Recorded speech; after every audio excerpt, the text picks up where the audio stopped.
Welcome to the Terrible Podcast with your hosts from SteelersDepot.com, where you can find all your latest and greatest Steelers news. It's Dave Bryan and Alex Kozora, always lit, talking Steelers. And now, here's Dave and Alex.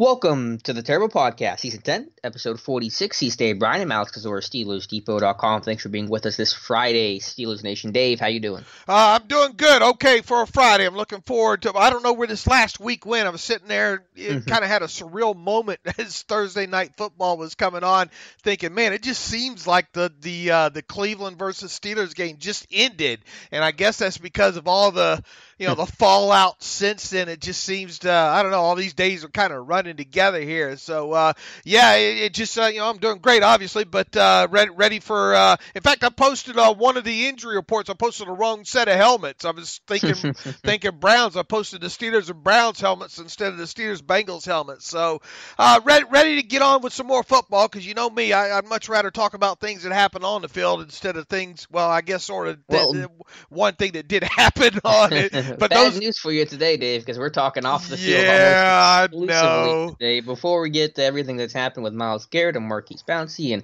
Mason Rudolph, let's step into the injury report here briefly. James Conner's already been ruled out by at least Ian Rappaport, not by the team officially, but he hasn't practiced all week. He's not going to play. Maurkice Pouncey's been suspended. We'll touch on that in a second. Juju Smith-Schuster missed with a concussion in the knee. So injury-wise, looks like probably no Juju, definitely no Conner. Benny Snell should return, and some good news on Deontay Johnson and Ola Adeniyi. Yeah, both of those guys, and it just goes to show you it's hard to play that guessing game when it comes to guys with concussions, Right. Everyone's different with those, and you just got to let the week play out and all. Both Adeniyi and Deontay Johnson have practiced fully this week. And one would think that barring any setbacks, as part of the concussion protocol on Friday or Saturday, that both will dress and play. But once again, don't lock us into that, because we've seen players go backwards in the past. When it comes to that. But obviously good news when it comes to both those guys, as you stated, James Conner, Maurkice Pouncey, and Juju Smith-Schuster all not expected to play. Pouncey won't play because he got placed on the reserve suspended list yesterday, and we expect Conner and Juju Smith-Schuster to be officially ruled out on the Friday injury report. The only other, I guess, really kind of questionable player right now would be Artie Burns with his knee. He's practiced on a limited basis the last 2 days. So that's where we are with him. Mike Tomlin sounded pretty, I guess, optimistic about his chances, and we'll see what Friday has in store for him. From a transaction standpoint, speaking of Pouncey, team officially placed him on the reserve suspended list yesterday. They signed Patrick Morris off the practice squad to their 53-man roster. First time he's been on a 53-man roster. He'll dress as a backup center, so a minor transaction there that Patrick Morris will make his NFL debut, at least in terms of being dressed, on Sunday against the Bengals. Yeah, absolutely, and we hope that we don't have to see him play. Yeah. Exactly. Do you have any thoughts on Morris? I've always thought he was a guy that was a freak athlete at TCU in terms of what he could run and bench, and kind of labeled as one of those freak guys, but he never really impressed me in the preseason. Just someone that's small, lacks length, and gets overpowered too often. So I'm with you. While you need a backup center, someone who can simply snap, he's not someone who's ever really impressed me on tape. Yeah, more of kind of, I guess, a poor man's Doug Legursky, a poorer man's Doug Legursky, if you will. And it's going to be kind of interesting to see what transpires, especially if the team ends up losing, let's say B.J. Finney during the offseason for, to free agency, or can't get him signed or whatever. That way, it can be interesting to see, especially with Maurkice Pouncey getting up there in age. Do you go and do you spend another draft pick on a, kind of a mid-round center, if you will, or do you go to, do you let Morris handle that job? Do you have enough confidence in Morris? But that's obviously for a later date there. But and then obviously we're only dealing with Morris in kind of limited preseason time. But that limited preseason time has been over the course of last 2 years now. Right. All right, Dave, let's get into it. Let's start with Maurkice Pouncey himself. The NFL has heard his appeal and has reduced his initial 3-game suspension handed out by the NFL and reduced it to 2 games. That was by Derek Brooks, the appeals officer jointly head up by the NFL and NFLPA. So he will miss only 2 games, return now week 14 against the Arizona Cardinals. So that's a tiny bit of good news there for Maurkice Pouncey. I think that's a reasonable reaction from the appeals process to reduce that by a game. Yeah, I think you and I talked that was probably going to be what we're hoping for and what we think probably should happen.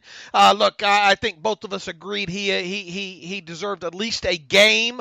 Yes. I kind of wonder if he doesn't have that one kind of kicking motion, if he gets less, if he only would have got a game, had he just kind of threw the punches to haymakers or whatnot that he did, and had he not took the swipe with the kick there, which, by the way, it looked like it hit the back of the calf of another player there and never really connected, but I guess it's the action and not the result that really hurt him there. But I thought 1 game definite, 2 games at most, but I thought 3 games was kind of excessive. And because look, I mean, you do that thing, you replay that whole same thing tomorrow, he's doing the same thing, and you can't rightly blame him. Maybe the kick was a little bit over the top there, but I would expect nothing but that from Pouncey to come out, swinging on a guy after seeing his quarterback get his helmet ripped off and all like that. But I think in the end, Alex, they got it right when it comes to Maurkice Pouncey.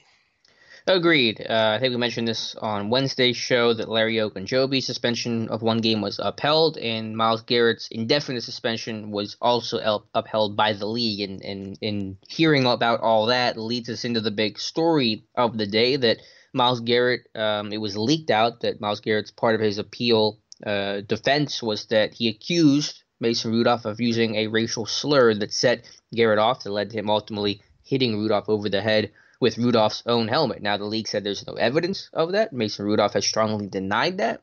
Rudolph's teammates have all denied that Rudolph said anything of the sort or said anything really at all. And Brown's teammates seem surprised by Garrett's allegation. So there is no evidence of that. But, of course, once that even report gets out there and gets leaked, the Twitter world runs with it. And now they paint Mason Rudolph as a racist. Yeah, and that's boy, you went right after it, didn't you? Yeah, I mean, that's how it is. Mason Rudolph will be painted for this for the rest of his football career, even if he did nothing wrong. And again, there's no evidence of him saying anything of the sort to Garrett. Yeah, unfortunately, in the world that we live in, with the way the news cycle works and all, the first report is what is believed, and if anything counter to that comes out throughout the process, then that's usually missed. So yeah, you're right. From here on out, Mason Rudolph's going to be labeled as a racist and using a racial slur. And I don't think there's any way around that. I obviously don't know whether he did or did not. You would think that from the report that Mary Kay Cabot has off of Cleveland.com, the Cleveland Plain Dealer. I want to make sure I read this word for word here so I get it all right here. Instead, let's see here. Where is it? Where is it? I'm looking for it here. Instead of sound, the NFL based its conclusion on the game officials' report and any camera angles available, the source said. Referee Cleet Blakeman was in close proximity to Garrett and Rudolph as they scuffled and did not hear a racial slur, according to the official's report. Although interior offensive linemen are mic'd up during the game to enhance the audio of the broadcast, specifically sound from the quarterback, that audio is not typically recorded for use or available after the game is over. I did not know that. I didn't know that either. What's more, there was no audio available for any of the Fox Sports cameras at the game that captured sound from the incident. Camera angles of the struggle between Garrett and Rudolph didn't provide evidence that a racial slur was used. In addition, Garrett, I don't know this. In addition, Garrett was not mic'd up by the Browns for this week for their Building the Browns in-house television show that airs on News 5 and on the team's website. He was mic'd up for the previous home game against the Bills. I guess we have to believe that. The one time that they don't mic him up, right? Or maybe he was mic'd up and they don't like what's on there, But anyway, you got a he said, she said here at this point. So I don't think you do. I mean, and I understand what you're saying because the NFL doesn't have the audio of that, so there's no, 100% conclusive evidence, and the only people that know, obviously, are Rudolph and Garrett. But let's remove, because we're Steeler fans, people on the other side, the Browns fans, we all have our inherent biases. But let's just look at this. If you were a third party, you were just a neutral arbiter, a neutral fan, you're saying, okay, Rudolph denies it. His teammates deny it. The NFL denies it. And most importantly, because those things you could all accuse them of being biased and whatever, is that no Browns teammate at any point during the week until this story came out at 1 p.m. yesterday ever said that, hey, this is what Myles Garrett told me. Garrett told me that Rudolph said something, some sort of racial slur that set him off. If that happened, Garrett would have told somebody, and that would have been leaked out to the media, or a teammate trying to defend Garrett saying, hey, I don't excuse what he did, but this is what set him off. This is the context that's needed to explain Garrett's actions. That's 100% would have happened. Garrett would have told somebody would have told you assume he would have told somebody. 100% would have. Either in the moment when he's in that scuffle yelling at the ref, right, or at a coach or something like that, or after the game in the locker room or during the week. This seemed yes, you would think, but would that stand up in a court of law, though? That angle. Yes, I 100% agree with you, and I'm dumbfounded by the fact that, man, post-game interview, apologized the written statement that he had, that he really released earlier in the week. Every ounce of fiber in your body would have you believe that he would have said something to somebody prior to his appeal process that Rudolph used a racial slur. However, there is a minute chance that he wanted to just keep that to himself until the appeal. You see where I'm going? You can't unequivocally say that. Well, you can't unequivocally say anything about this whole situation that neither of us were a part of. But I'm just trying to quantify this, though. Yes, like I said, I was all over Twitter yesterday saying, man, why would a guy, why would something of this nature he hold on to until his appeal process? Sure, but when you combine that with, if we assume that Garrett's telling the truth, that would have to be true, that Garrett didn't tell anyone for some reason. I don't know why he wouldn't want that information to be out there, even to tell a teammate, even in confidence, and maybe that gets leaked out. The NFL would have to be lying. Rudolph would have to be lying. The ref would have to be lying. The Steelers teammates, DeCastro, Filer, Pouncey would all have to be lying. Like, all those things have to be true for Garrett to be telling the truth here. And the overwhelming odds say that, no, Garrett is the one who's just either just plain wrong or lying about this. See, I think you just quantified the overwhelming, odds. Yeah. Right.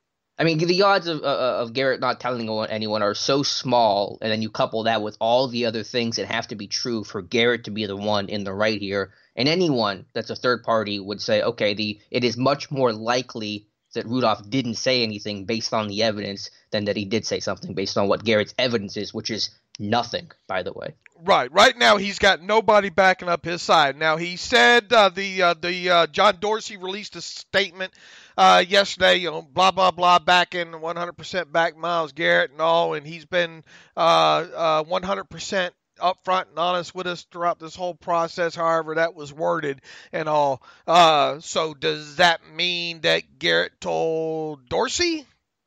I don't know.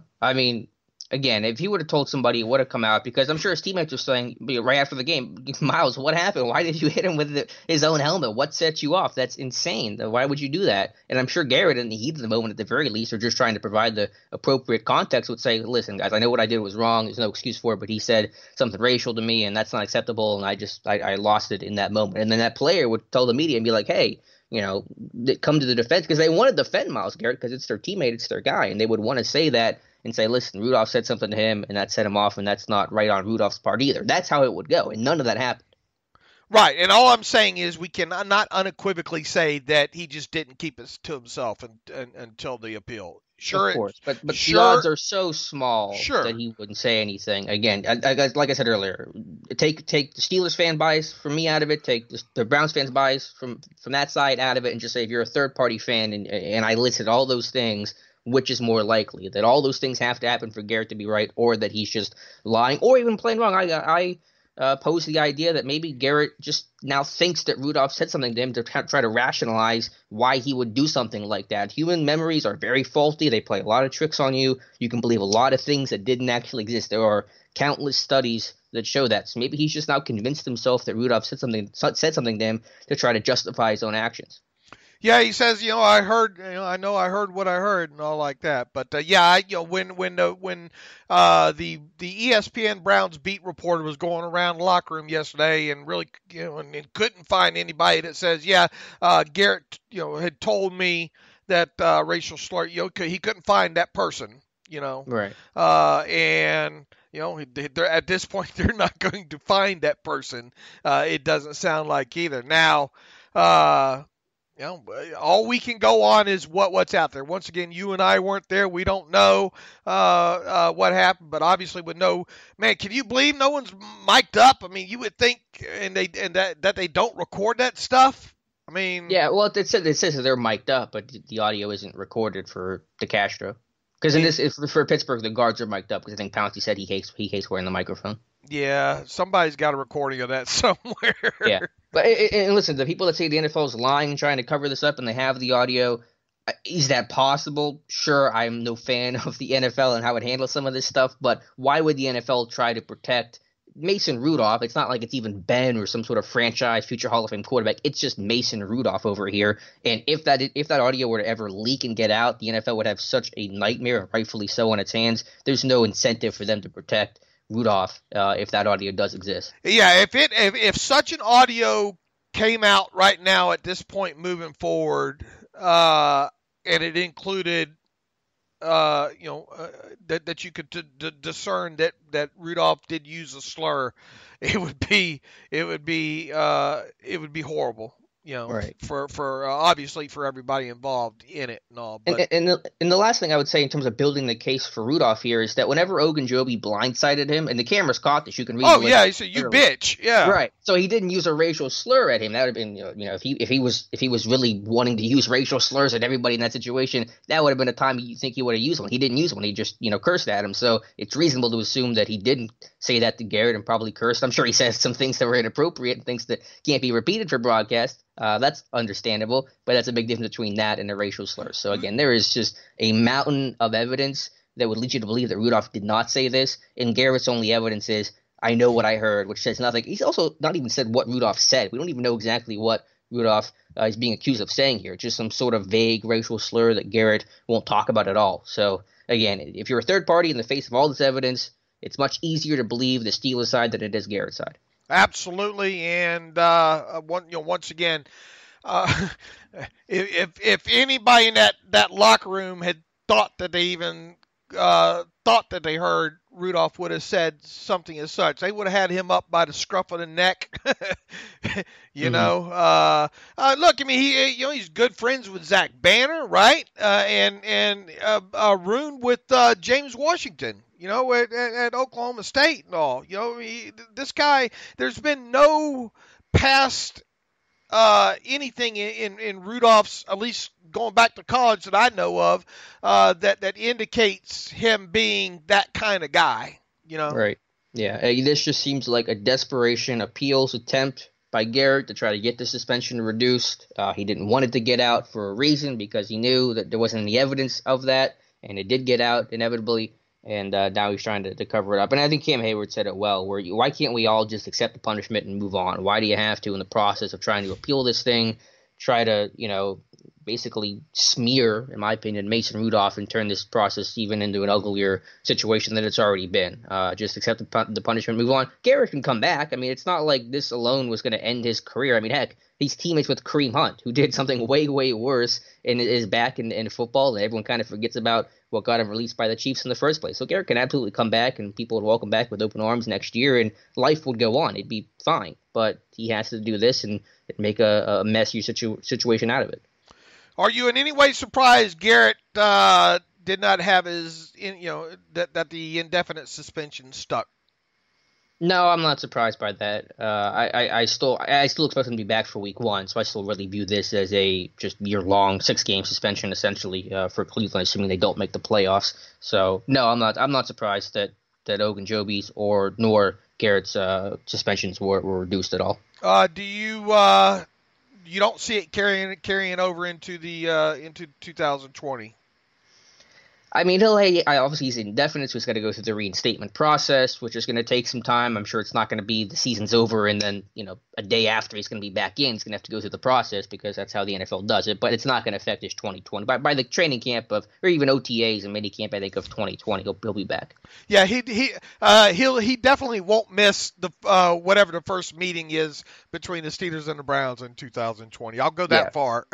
Yeah, no, I mean, no chance of that, which to me is fine. What Garrett did was inexcusable. I mean, to accuse him of this so baselessly is despicable in my mind, but I'm not trying to be the rabid Steeler fans that's saying throw this guy out of the league forever. He gets no second chance. I mean, I'm reasonable enough to say that, yes, he gets to come back, and this should not end his career in a literal sense. I think we can all be reasonable about that. Yeah, he'll play next year. It's just a matter of when. And it's really unfortunate because Garrett is a heck of a player, and he was having a great game, and everything that's happened after this of his own doing. I mean, I don't feel too bad for him. It just has marred all of that, which is unfortunate because when I think of Myles Garrett, I've always thought about how great of a player he was, an emerging pass rusher in this league, someone that can be the cornerstone of that defense, and I think he's tarnished that reputation, at least in my eyes.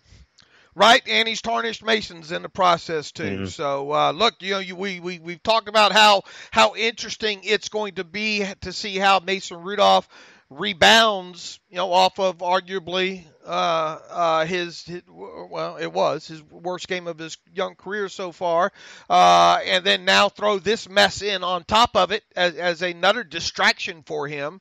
It's going to be interesting to see how he responds to this. And regardless, and however long he plays in the NFL moving forward, he's always going to be that racist quarterback. Yeah, that's unfortunate. But I just hope most people look at this, objectively and say, listen, no one knows for sure what happened. The only two people that know are Myles Garrett and Mason Rudolph. But if you look at all the evidence of what Rudolph's case is versus what Garrett's case is, the overwhelming evidence should tell you that Rudolph is much more likely to be telling the truth than Myles Garrett. Not that it matters, but how do you think Joe Thomas has handled this as a national guy? Look, I don't pay much mind to local sports disc jockeys and what side of the fence they are on, because it's expected they're going to have the bias end of it. And I also don't pay much attention to the Stephen A. Smiths, the talking heads, the guys that are paid to stir that crap up. I thought Joe Thomas would be better than this. Look, I expect him to have a little bit of bias there, but I think the way he's handled this has been extremely poor. And once again, none of this matters in the grand scheme of things. I just disappointed, I guess. Yeah, I saw you talking with him a little bit yesterday. I haven't followed all of his tweets, so I don't know exactly what he's saying, but it just seems very Cleveland Homer-like, which I guess is to be expected for an ex-Browns player. I understand what you're saying. He's on the national stage now. He's got to be more objective than that. But when it comes to media reactions, half of them are so poor that I've just come to expect it at this point. When you're a former player and going almost right out of your career into broadcasting, that's a hard thing to do, because you want to stay buds with your buds. But at the same time, you want to be able to break stories, and you have the whole, I played for that team, I don't want to upset. Look at Jerome Bettis, and look at the problems that Hines Ward and Jerome Bettis had to kind of overcome, and really, didn't. With the whole former team thing. So sometimes sometimes I think it's probably better for some of these guys to stay out of the media side of things until maybe most of the guys they played with are out of the league. Well, that's what Peyton Manning's doing. Peyton Manning's turned down jobs for commentary because he doesn't want to criticize players, and specifically didn't want to criticize Eli. So, I mean, Peyton Manning's really kind of taking that approach. Man, he is so good. Do you Right. subscribe to that ESPN Plus? No, I know you always talk about it and post video clips of it, and I think I've seen a couple of them just floating around, snippets of it. But I heard it is excellent, which isn't surprising. Man, he is so good at that, man. Let me tell you, anybody have like I probably have said this before. If you get an ESPN Plus subscription for just one thing, get it for Peyton Manning breaking down quarterback play. It's great. Hmm. Yeah, but yeah. So I understand Thomas is probably in a difficult spot. I don't agree with most of what he said on Twitter, but I also put very little stock into that. Yeah, I like I said, some of these national guys are great players that you think have a lot of insight into the game. You just I just disappointed. Yeah. Last thing here, and I always forget to mention this, and I apologize. We're going to have Paul Dehner Jr. to talk Bengals on here in just a few moments. But before we do that, I just want to ask you, because you made the interesting point, Dave, is that you talk about the response of Mason Rudolph. And both from an off-the-field perspective, everything he's had to deal with chewing on this for the last 10 days, and from an on-field perspective, coming off objectively the worst game of his career, how do you think Mason Rudolph will respond against the Bengals on Sunday? I don't know. Yeah, that's fair. How do you think he would respond? I don't know. Okay, I mean, honestly, I mean, look. His tape wasn't great, against Cleveland. He look here's the thing, and we'll get into this into our breakdowns and all. He's playing a much more inferior defense this week. Even more inferior than the one he faced the first time around, in my opinion. You're hopefully going to get some semblance of a running game maybe back this week, especially if Benny Snell plays and all like that.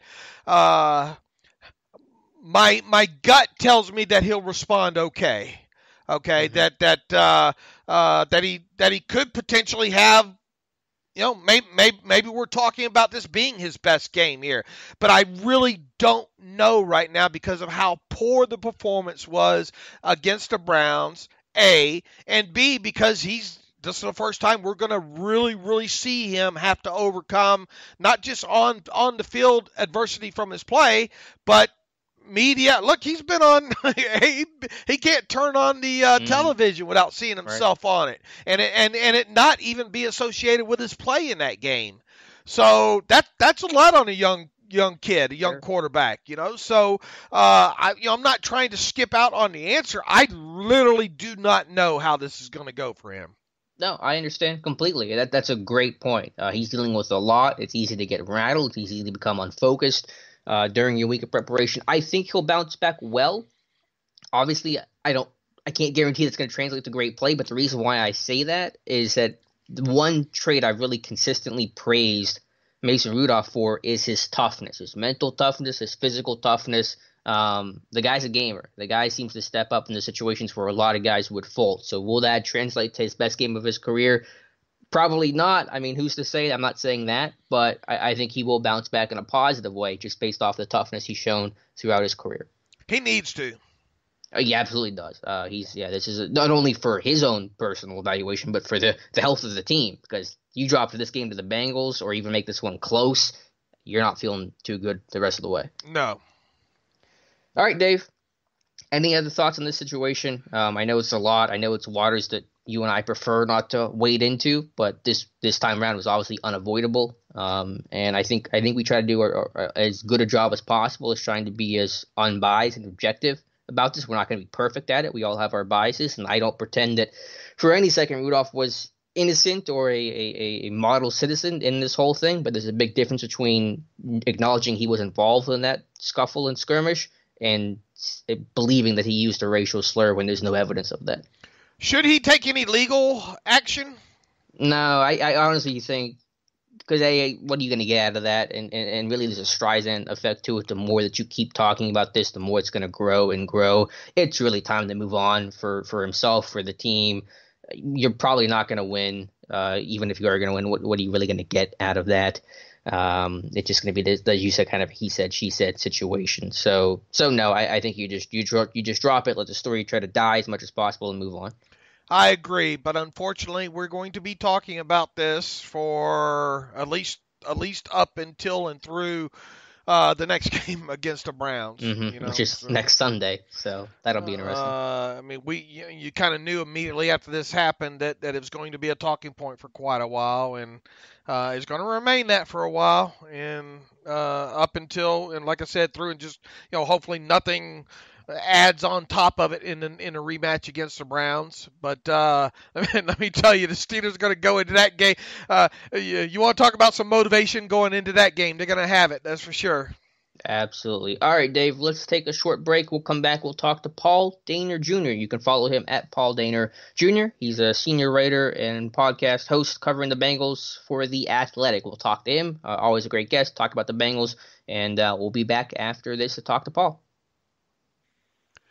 Okay, welcome back. It is Friday, and as promised, we have Paul Dehner Jr. back on the show again. Paul, of course, covers the Cincinnati Bengals for The Athletic, multi-time guest on the Terrible Podcast. We're pleased to have him back. Make sure you are following. You should already be doing it, but if not, follow Paul on Twitter at Paul Dehner. That's DEHNER. JR for Junior, all one word. And make sure you visit his stuff at theathletic.com. If you go to his Twitter bio, he's got a nice link in there that takes you right to every article that he writes. Paul, happy Friday. Welcome back to the Terrible Podcast. Hey, great. Thanks for having me on. How are you guys doing? Doing fantastic. Look, we're ready to talk about another team other than the Browns right now because it's been, as you know, quite an interesting week here for Steelers. The fallout from the game Thursday night and all. First of all, what's your overall reaction to that? You cover a team in the AFC North, and you obviously know a lot about both those teams that were involved in all the fallout. Kind of since it, and the racial slur allegations and the suspensions. What's your overall view of this? It reminded me of what we've seen in this Bengals-Steelers rivalry in the last half decade, where you have these games that the next day it's all anybody across the sports world wants to talk about, and you've got guys getting hurt, with these multiple concussions for the Steelers, and then there being some incident that takes it over the top. I mean, it was hard not to. Now, I don't know that we've seen it quite been taken to that level, but we've certainly seen some crazy stuff in Bengals Steelers, and there does seem to be something when these rivalries really get heated in this division that they sort of turn into the talk of the NFL a little bit, because I don't know that you always see this kind of stuff in other areas across the league. It seems to be something that is, I don't know, just happens more often here in this division for whatever reason. I don't want to go too deep off of a team that teams that you don't cover, but what are your thoughts on Garrett's racial slur allegation? Oh, it's a he said, she said until we know what was actually done out there. I have said for a long time, and I don't know why the pushback is out there, and I've heard players call for it. I would love to see referees be mic'd up on games. For one, to help evaluate referees and how they talk through issues and things that are said to and around them. But things like this could happen where you could have, you always have that mic on the field.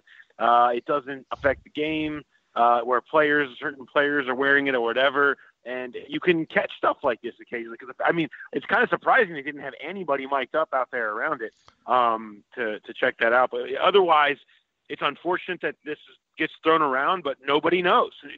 There is no proof or way for anybody to prove that one person was a liar or the other one wasn't. Right. All right, off of that and on to the Steelers, on to the Bengals, on to Cincinnati. That seems to be everybody's mantra the last couple of years here, going back to Bill Belichick and all, uttering that phrase several years ago. 0-10 Cincinnati. If I would have told you at the start of the season that Cincinnati would be at this point at 0-10, what would you have told me? Yeah, I would have been pretty shocked. I can tell you that much. I thought there was always, when you have a new coaching staff and the overhaul that they make here, there's always a chance. There's a chance that it's going to go completely sideways, that it's not going to mesh, or that the growing pains are going to be much worse than you originally anticipated. I didn't think that was a huge percentage chance, but it certainly was always in play.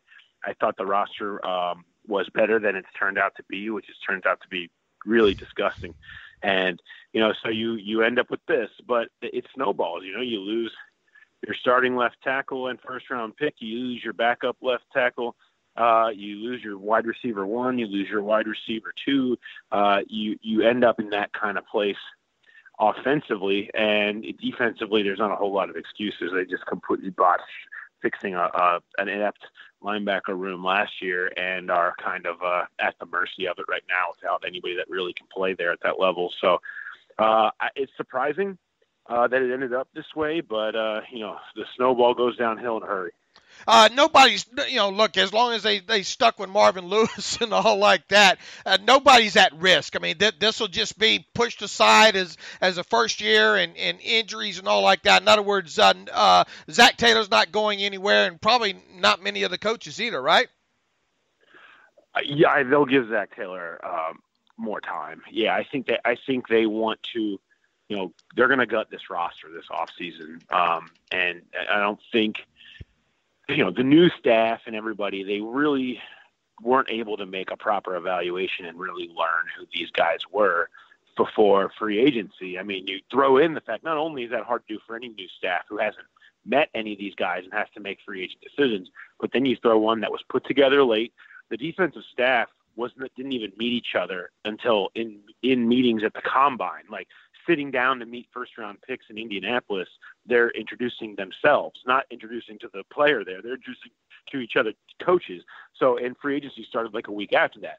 I mean, they were behind the 8 ball. I think that burned them a lot of ways. And then you go through a season like this, and you learn who's with you, who's with the new culture they're trying to establish, who's not, and then they clearly need to get younger and trim some of the expensive older fat on the roster. And once they do that, then they'll feel like they have their guys in place. But the judging, the leash is short. He may have, you could say, yeah, got the roster and bring in your own guys. And if you would have still gotten some wins and shown a little more progress this year, you could have the opportunity of saying, you'll get 2 or 3 years with that. Now, when you consider the way this year went, if you get your own guys in there and it still starts going sideways at the midway point of next year, and you start to wonder, would they make a move? Would they do it in season? Would it be only 2 years and done? I don't know. Those are all questions for down the line. For now, Zach Taylor's just trying to find some way to get win number 1 at this point. And Paul, he'll look to do that with Ryan Finley taking over at quarterback for Andy Dalton. I know the numbers don't look good for Finley, sub 50% completion percentage in his 2 starts, but how would you evaluate his play through 2 weeks? Not great. He has not been very good. I mean, he cost them a game last week. Andy Dalton wins that game, and it might not even be close, just because, you look at, they finally got a running game going, which, I mean, I don't think people realize through 7 weeks, this team was on pace to not just break, but shatter the all-time NFL record for fewest rushing yards in a season. I'm talking in this year of centennial, 100 years of the NFL, all the way back past to the Dayton Triangles and the Los Angeles Dons, right? Nobody was and their pace was to be 850 total rushing yards in the year. The last 3 weeks, they have ranked 6th in the league in yards per carry, and they have figured some things out. They've had to sort of alter their system and use some different things and figure out what works better in the eyes of Joe Mixon. And it has started to click a little bit. They ran the ball last week in Oakland. They got a couple of turnovers, but they haven't done a lot. Their defense started to get actually some pressure on the passer, which they haven't done hardly at all. And they everybody else made more tthan enough plays to beat a decent Oakland team. And Ryan Finley couldn't do it. He went 13 to 31 for 115 yards, a pick and a fumble, and it just killed him. And so this is the decision they made, though. And when they made the decision to go with Ryan Finley, they made the decision to say, hey, there's a chance. One of 2 things is going to happen when they make this move. He'll be pretty good. He'll win them a couple of games. He'll bring them some hope for the future, and they can have options to go on the defensive side of the ball at the top of the draft, whether you're talking about Chase Young or whoever you're talking about. Or the other option, he costs you games, you continue to lose, but you now know you definitely need a quarterback. But because of that, you'll be in position to take one probably at number 1 overall. So it was sort of a bit of a hedged tank moving to Ryan Finley, and we're seeing the other side the ugly side of that tank through 2 weeks. To look at the run game, have you guys used it? Because I saw it on tape, at least a couple of snaps, Joe Mixon and Gio Bernard being on the field together. That's something Cleveland did against the Steelers last week with Hunt and Nick Chubb to some level of success. Has that happened in the Bengals? Is that a recent change, and how effective has that been? It is a recent change. They have started to do it more lately, and there's been some effective moments of it for sure. I mean, I think we've been waiting to see Giovanni Bernard take the jet sweep motion for like a year and a half. So he finally did. They got about 10, 12 yards. They're trying to find ways to get those guys both more involved and out there because their weapons are low. I mean, their receivers are under siege at this point. Auden Tate had a concussion last week, and he had been one of the few bright spots in that injured room behind A.J. Green and John Ross, who are both out. And so now, I mean, you're so deep into your depth in that room. They're just trying to find ways to get playmakers on the field. So you have seen more of those two guys together. They are running more packages like that, and I expect them to continue to do so. Paul, do you expect Auden Tate to – I mean, he hadn't practiced the last 2 days, and I assume still in concussion protocol. Do you think he's going to make it in time? And, boys, you want to talk about – you already talked about A.J. Green going to miss, Ross going to miss, Stanley Morgan, another young receiver of theirs, out ill the last couple of games. Is he going – or last days, is he going to make it back this week?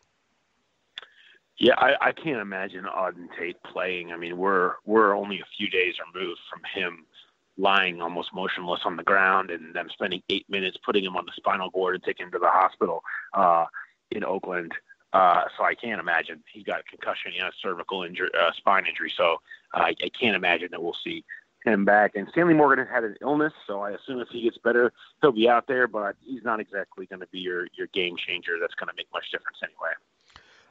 Yeah, when you flip over to the defensive side of the ball, Andrew Billings is a guy Alex and I both liked, coming out of that draft that year. And, we even had some very early mock drafts, thinking that he might be the Steelers' first-round draft pick. Well, obviously, he went much, much later than that. But, boy, he's healthy now, and he looks to be he shows up on tape quite a bit there. And I think doesn't he have free agency coming up here pretty soon as well, too? What's going to be the deal with Andrew Billings? Have you seen him pop? And B, what does his future hold for him past this year?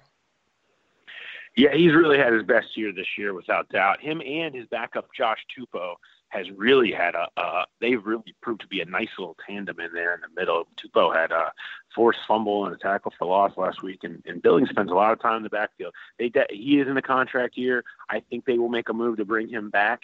But, that takes two sides to tango on that. We'll see if he wants to stick around.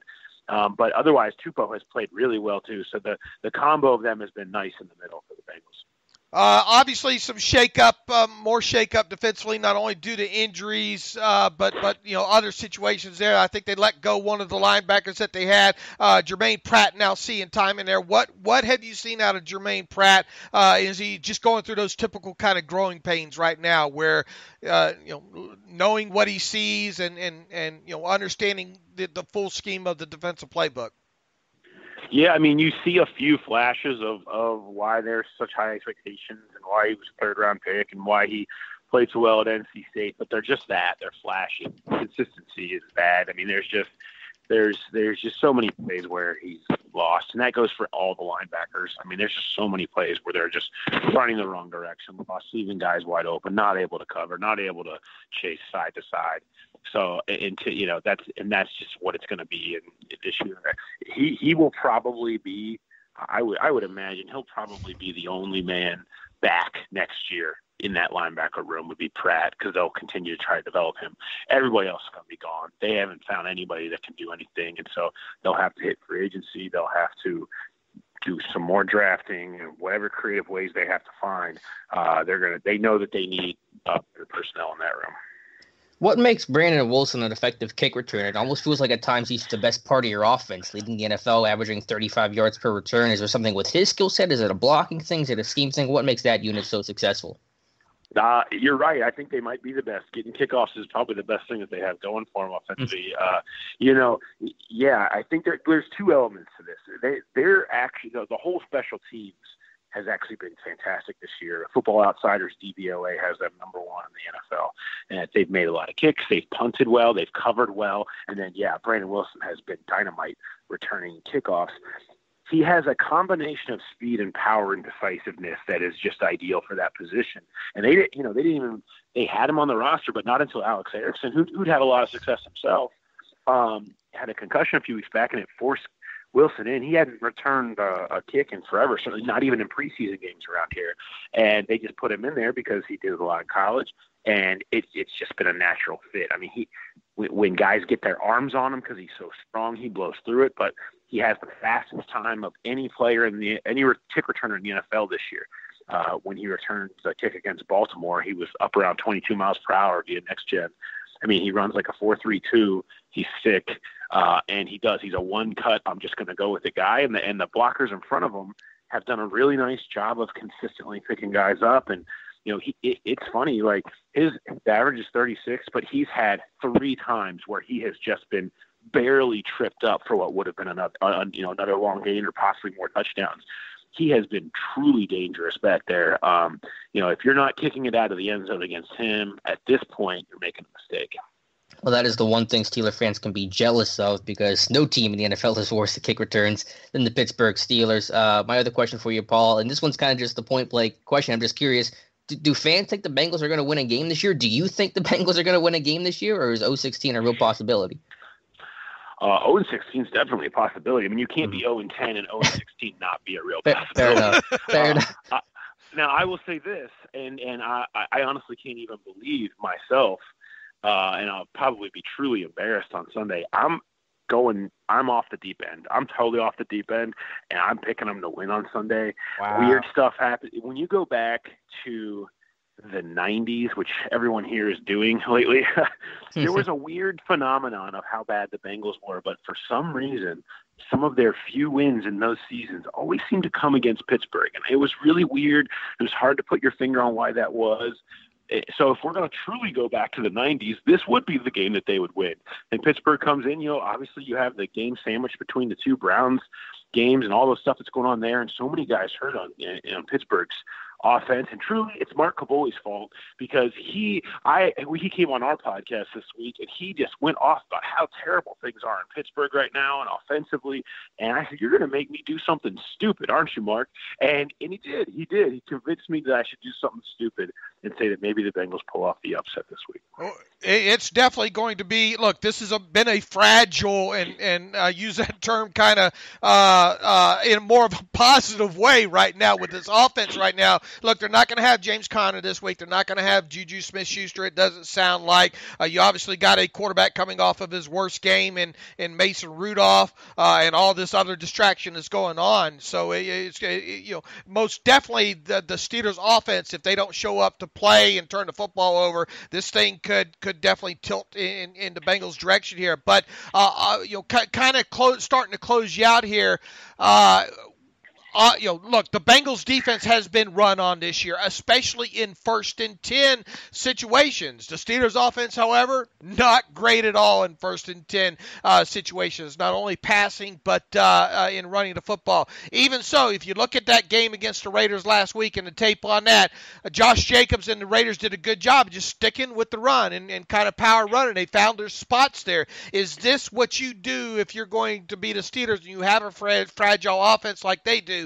Do you just got to try to stick with a run and keep chipping away at it and hope to break off a couple of long ones like Jacobs did?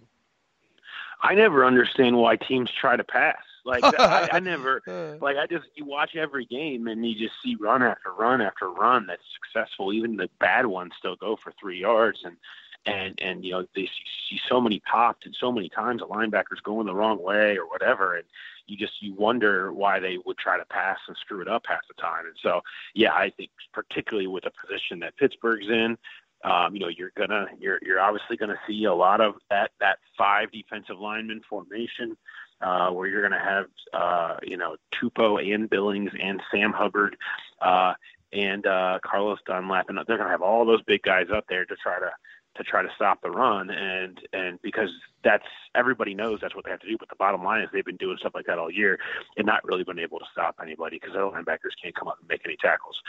So yeah, I mean, to me, that's a pretty clear formula, and it's probably going to be a matter of whether the Bengals defense can do it or not as to whether this game is close or it goes the same way a lot of games have gone this year, and in particular, the way the first one went this year. Is there any chance they turn to Andy Dalton, say Finley gets off to a slow start here, throws an interception or two right out of the chute, or will they let him try to go through whatever growing pains he continues to have in this one? No, I think they would stick with him. I think it would have to be pretty ugly. I get the impression, I don't get the impression that they're necessarily married to him for this whole second half of the season, but I do think that they do want to do a true longer evaluation, and they feel like they've seen some progress and are willing to have some patience with that. So I'd have a hard time believing they wouldn't at least give him 4 full games. And so that would probably mean, seeing how he reacts when he's knocked down and to adversity and wanting to see him stick it out in a game, even if it's going truly poorly. And to be quite honest, I'd be pretty offended if I was Andy Dalton, if Finley was sucking and getting beat up back there and they put me in, considering what happened in the first game in Pittsburgh when they refused to take Dalton out and took the starting left tackle out instead. And Dalton nearly died on the Heinz Field turf getting hit by everybody. So, I have to say, I would like to think that they would make Ryan Finley go the whole way, even if this is a punishment. All right. Well, you already spoiled which way you're going here. So, how about putting a score behind it here for us? 13-12. That's the only way. I think that's the only way this team could do it, in some sort of truly ugly, disgusting, off-script score type of game where they're going to need a Brandon Wilson return or some sort of interception or turnover to set them up on a short field to get that touchdown, because otherwise they're not going to really have much of a chance to do it. So that's probably how it's going to have to go if they're going to pull it off. Alex, is that one of those unique scoregamis or whatnot? I'd have to look. Paul, I wanted to ask you really quickly, because you just, when you said left tackle, it brought the name to mind. How is John Jerry your starting left tackle? I know you've had injuries, but how is that even possible in 2019 that John Jerry can be a left tackle in football? Take any team in the league and take away their top 3 options at tackle and tell me where they end up. You end up with guys like John Jerry, and that's what happened here. I mean, you take away Jonah Williams, you take away Cordy Glenn, you take away Andre Smith, who got hurt. I mean, that's how far down the line they are at tackle when you have all 3 of those guys down.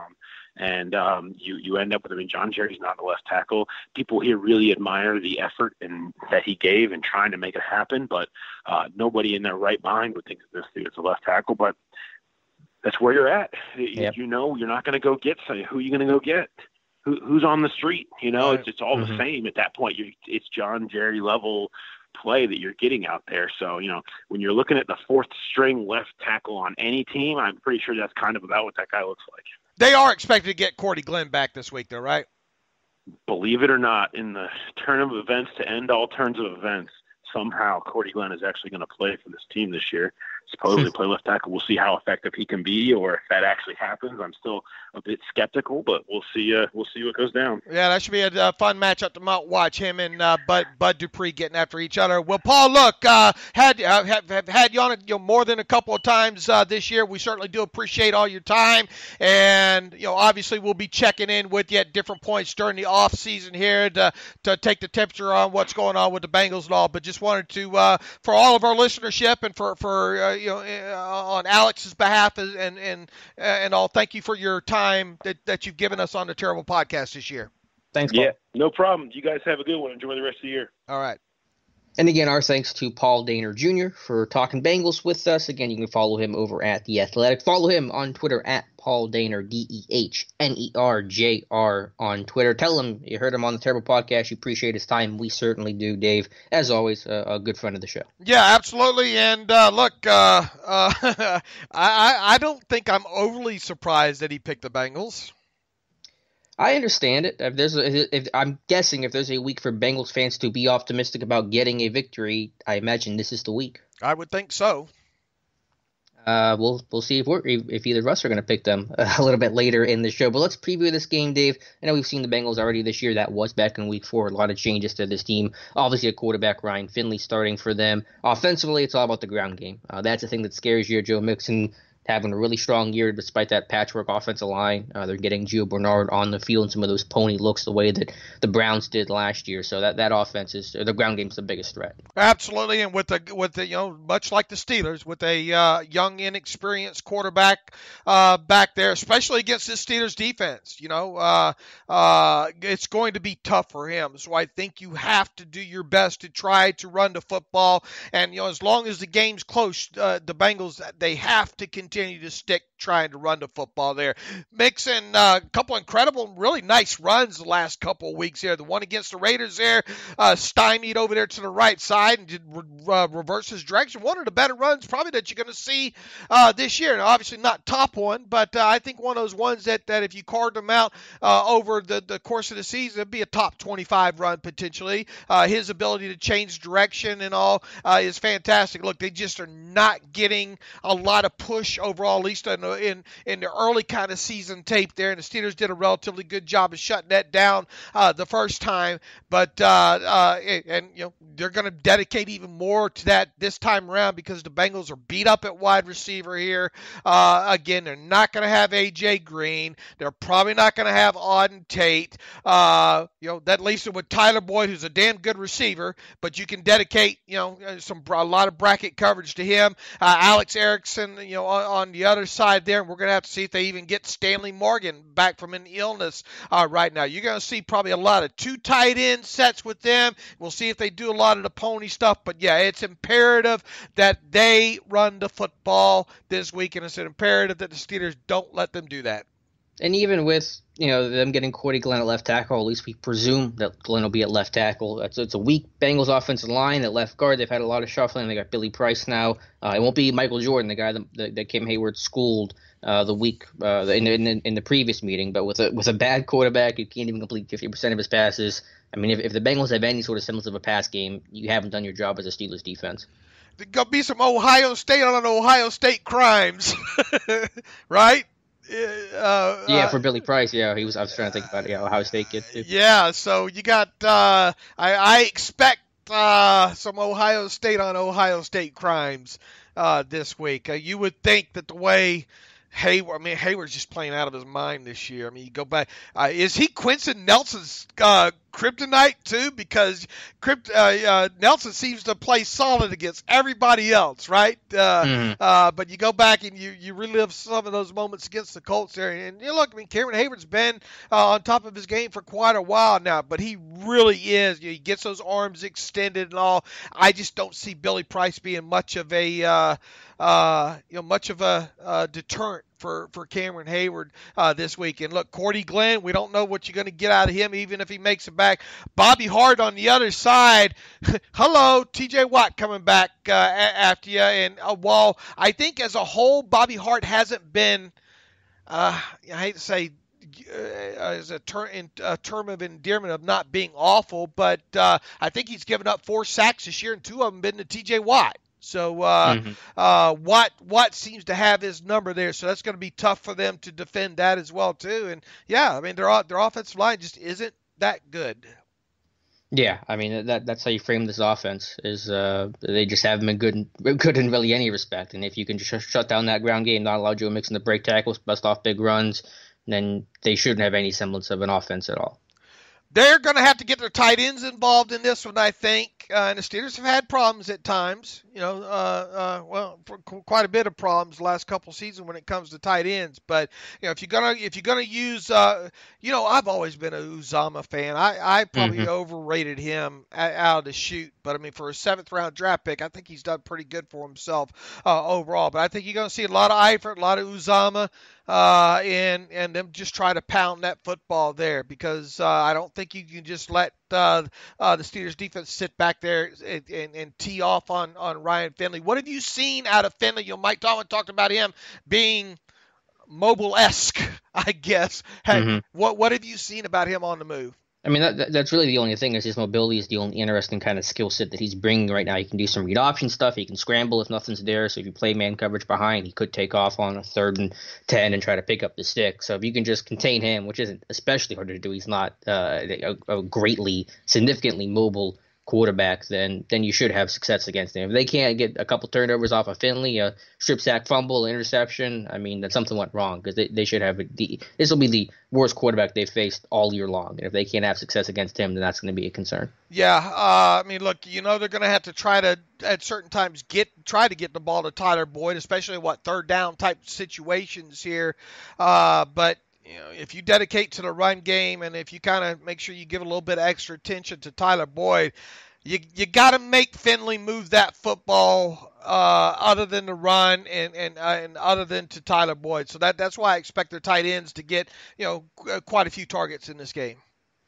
Yeah, but they just haven't done much of the tight ends. I mean, I guess the only thing I would look for is Eifert on a wheel route in the red zone. They like to run this little pick play where they have the number one receiver run a curl, the tight end lined up in the slot as number two, run a wheel. They've done that on second and goal around the 6-7 yard line each of the last 2 weeks. So if you just be careful of Eifert in the red zone on that wheel, and if you take care of that and you take care of Joe Mixon, I think you'll be all right. Yeah, Mixon can home run you in a hurry. Mm-hmm. Yeah, and he's good at being able to create his own run lanes. He's really kind of had to do that all year long. He had an amazing – the only touchdown the Bengals had last week was an amazing 3-yard run by Joe Mixon where it was a toss right, nothing there. He bounced back left and ran across the whole field to get in the end zone on that play. So he's a guy that can create. So even if you think you have it stopped, you don't until he's down on the ground and the whistle's blown. Yeah, he's a really good runner. Right. So neither one of us really overly – I guess concerned about this defense or this offense, other than maybe a home run play.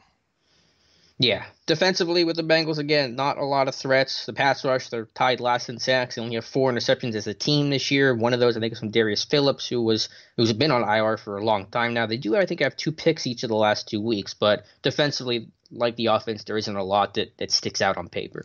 No, there's not. As Paul told us, there's been instances where Jermaine Pratt will flash there, but Billings has had some nice snaps in recent weeks on the defensive side. Geno's always a force. Well, he leads them with 4.5 sacks, I think. There, and Sam Hubbard at times. Sam Hubbard's had his moments the last couple of years, but obviously not the kind of pass rusher, let's say, T.J. Watt is, as far as that's concerned. Carlos Dunlap on the other side really hasn't been much, not the same player that he was, I don't think, a few years ago as well, too.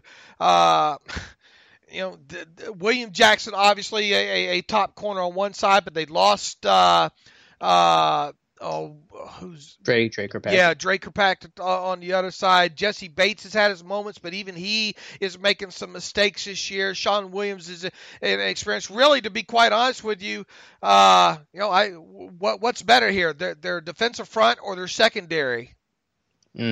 Neither, I guess. No, I mean the front's got some talent. I mean, Geno's always been a headache for Steeler fans. We talked about Andrew Billings. The ends can rush a little bit. They'll mix it up fronts. There is some more speed at linebacker. I think adding Pratt's been a good thing just to get some more athleticism, even if Pratt's had typical rookie woes. Nick Vigil is actually leading the team in tackles right now, so for once it's not one of the safeties, Sean Williams or Jesse Bates, but those guys are still making more tackles than reasonably any defense should expect out of their safety group. Again, you can run on them, the passing game. They give up so many big runs, so many big pass plays. I mean, just kind of talk about any aspect of this defense. I mean, you could attack it even with a struggling Steelers offense. Yeah, and we saw the Raiders do a couple. They ran at least one crack toss for.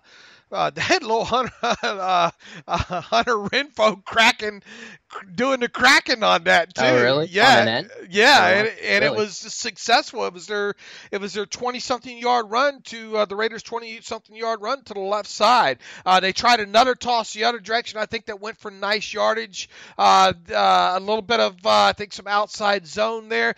The thing the Raiders had a 50% run rate overall in that game.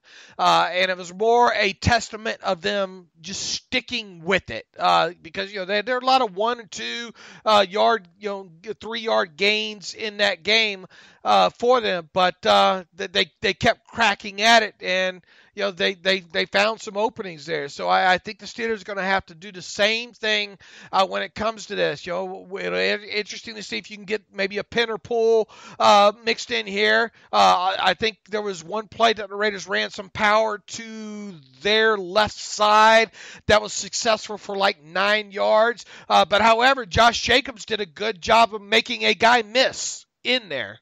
So that's something we haven't seen a lot. The Steelers, running backs be able to do. Now, if the arrows keep pointing up in the direction that they look like, it looks like they're going to get Benny Snell for this game. So, how much will they play Benny Snell in this game? How much should they play Benny Snell in this game? And will he be able to have success against this Bengals defense? Play him as much as possible. I mean, there may be a level of conditioning that you have to worry about and his overall readiness, but if he can handle the load on 1st and 10, he's got to kind of be that downhill style. He's not going to be Josh Jacobs. Obviously, he's not nearly as explosive, not nearly as athletic, but he's a guy that can push the pile, and you should be able to have success with your downhill run game. So if you can get him 15 or so carries, I think that would be ideal. And then you cycle in Samuels on some passing concepts, and then Edmonds maybe a carry or two in some short yardage situations himself. But yeah, I'm looking to attack with Benny Snell. Real quick add-on in terms of the roster moves from the Steelers making yesterday with Patrick Morris getting called up. Tight end Kevin Rader has been signed back to the practice squad to replace Morris, who got called up to the 53. So Raiders on that yo-yo coming on and off the roster. Yeah, quick little yo-yo around there for Rader there with the open spot there. So, I think that as much as Benny Snell can handle this week, I want to see it. I wrote a couple of weeks ago that what this offense might need, with James Conner hurting, is some Benny Snell football. I want to see it, Alex. I understand he's not going to get 20, 25 carries in this game or whatnot, because they're going to be instances. Benny Snell might be your best pass protecting running back in this game as well too. Yeah. And he really hasn't done a lot of it. And for us, that's how bad the others have been for us to say that. So I want to see him on the field. I want to see him carrying the football. I want to see what he can do here. Samuel's obviously going to get his touches or whatnot. Probably some third down, some dump offs out of the backfield. But as far as carrying the football north and south, I want to see Benny Snell do it, and I think he has a chance to have the most successful Steelers run rate that we've seen, maybe since the Dolphins game. Mm-hmm. And in the passing game, I think you go 3-by-1. I think you have a lot of bunch sets. The Bengals like to play man coverage against 3-by-1, and they don't do a good job passing stuff off. They get picked a lot. See a lot of Bengals running in the Bengals with players in some of those looks. I think you could create some of those rubs, get natural separation, and potentially some big plays for receivers that need a lot of help, and the quarterback needs help being able to create big plays.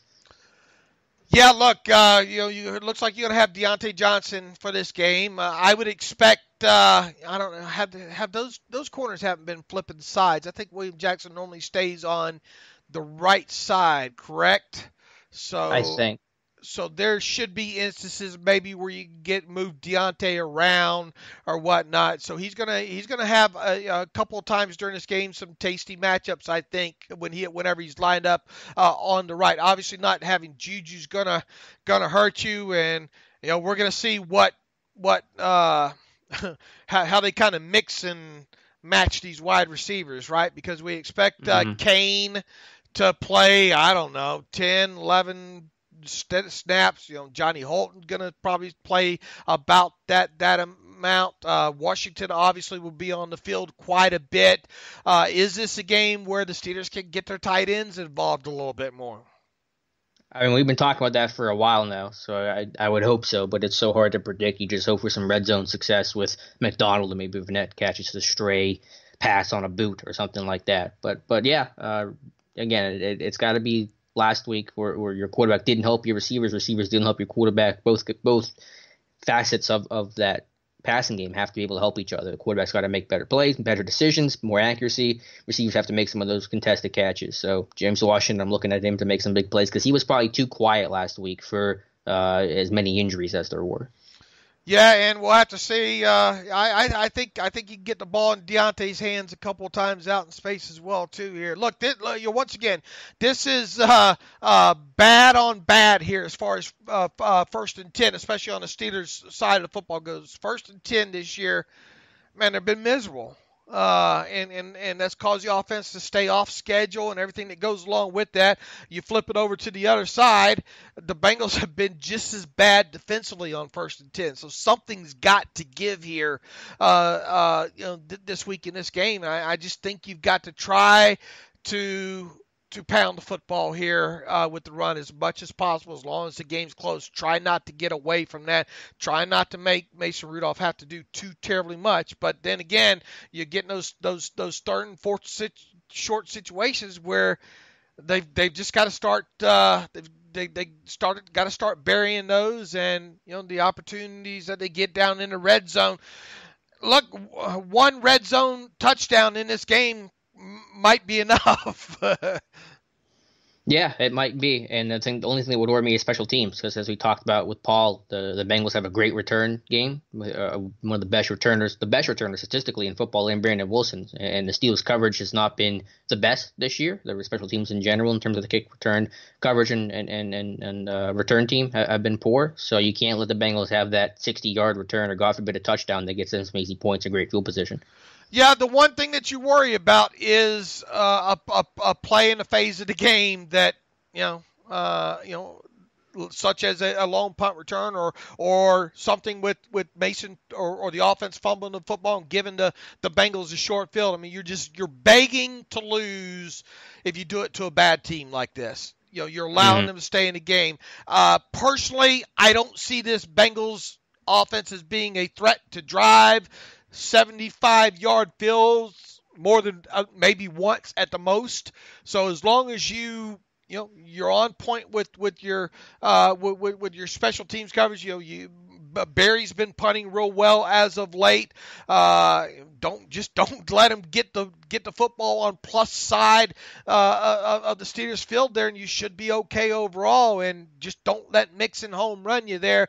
Obviously, I think the big advantage here between the two teams overall is the Steelers defense is the superior unit of all the units here. Mm-hmm. Yeah, that's exactly what I was going to say. The Steelers have at least one great unit. I mean, the Steelers' offense is poor, Bengals' offense is poor, but the Bengals' defense is poor, and the Steelers' defense is excellent. So that you would hope would give the edge to Pittsburgh in this one. Right. I mean, I don't have anything much more than that, Alex. I expect Mason to try to take a couple of shots down the field. Again, just needs to be a lot more accurate, a lot more decisive in where he wants to go with the football and all like that. I mean, he could throw for 123 yards in this game and no touchdowns as long as he doesn't have an interception in this game, and the Steelers might be fine. Yeah, I mean, this is really just a classic game, and it sounds cliche, but where the Steelers just have to take care of business. If they do their thing, if they avoid penalties, if they avoid turnovers, if they're good in situational football, then they're going to win this one because they're just the more talented team, even with all the issues on offense. So it's really just one of those games where you focus on the things that you need to focus on and play just the sound, fundamental, cliche football, and if you do that, you should get a victory. If I'm the Bengals defensively, too, I go after Mason.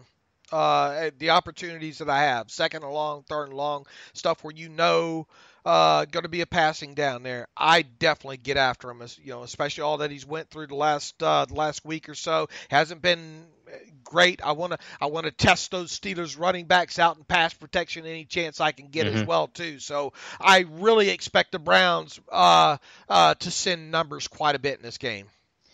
Yeah, they have, I think, the eighth highest blitz rate in football, but they're like 20-something in pressure rate, so the blitz just hasn't even gotten home whenever they have sent it. The lack of a pass rush is really astounding whenever you see how often they try to send pressure compared to how little they actually get pressure. So the Steelers should be able to block this thing up well, but there's no guarantee either. The line obviously has to play better. B.J. Finney's got to step in and play well. For Maurkice Pouncey, you expect that he would, but you worry about, you're going to have clean center quarterback exchanges and snaps. So you can have anything that gets bobbled, anything high. You saw what happened against the Rams a couple weeks ago. That could be an issue. So, you don't want those little things that you don't think about too often that come up in game that really turn the tide in this one. Absolutely.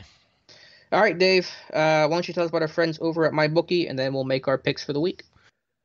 Yeah, and with MyBookie, attention, past, present, and future MyBookie players. During Thanksgiving week, MyBookie is offering a risk-free bet on the Bears-Lions game. Simply choose a team against that spread for up to $250. If you win, congrats.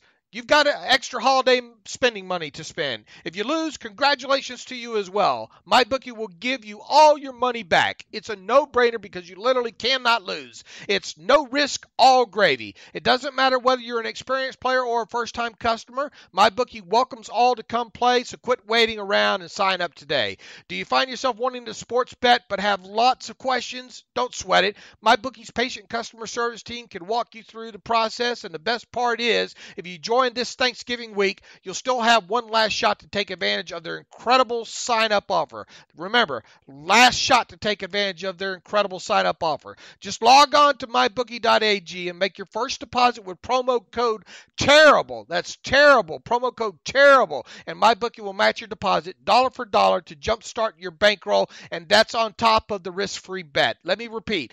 That's a guaranteed deposit match and a risk-free bet for Thanksgiving only. So if you're a true football fan, you do not want to let this opportunity pass you by. You simply can't lose. Make sure you do your part to support your team this season. Hop on the gravy train and get in on the action with mybookie.ag. You play, you win, and you get paid. All right, Dave, let's go through our picks. All right, last night you and I both had the Texans minus the 4 points. And what you know, that ended up being a 3-point game. But if you're in the scoreboard watching, though, that the Steelers, I guess you could say, benefited how that game turned out. The Steelers obviously owned the head-to-head tiebreakers over the Colts. So the Colts, if it comes into play that they're, in the wild card battle, which they still are, obviously, that could come into play. So the Steelers finally get a little bit of maybe help on the scoreboard. Obviously, they'll need to help themselves Sunday against the Bengals, and maybe a couple other games will go their way as well. So let's get in on the Week 12 action here via mybookie.ag. Miami Dolphins at the Cleveland Browns. Browns laying 10.5. Alex. The Dolphins haven't played better football lately. I know they lost to Buffalo by 17 last week. They credit the Browns, but I'm gonna say Miami doesn't win this one, but they cover. Boy, they're not gonna have Garrett, but even so, I think Landry has kind of a nice revenge game in this one as well, too. At least I hope it does. I'm starting him in one key fantasy league here. I'm going to say Cleveland covers that 10.5 at home. How cold is it going to be up there this weekend, Alex? I don't know. Probably cold. It's always cold now. All right. Buffalo Bills at home hosting the Denver Broncos. Bills laying 3.5. What you got? Yeah, I still like Buffalo a lot. Now, this is going to be a huge test for them schedule-wise, and obviously for Steeler fans, you're rooting for Denver to win this one, but I think Buffalo's going to win this by a touchdown. I think Denver wins it outright, Alex.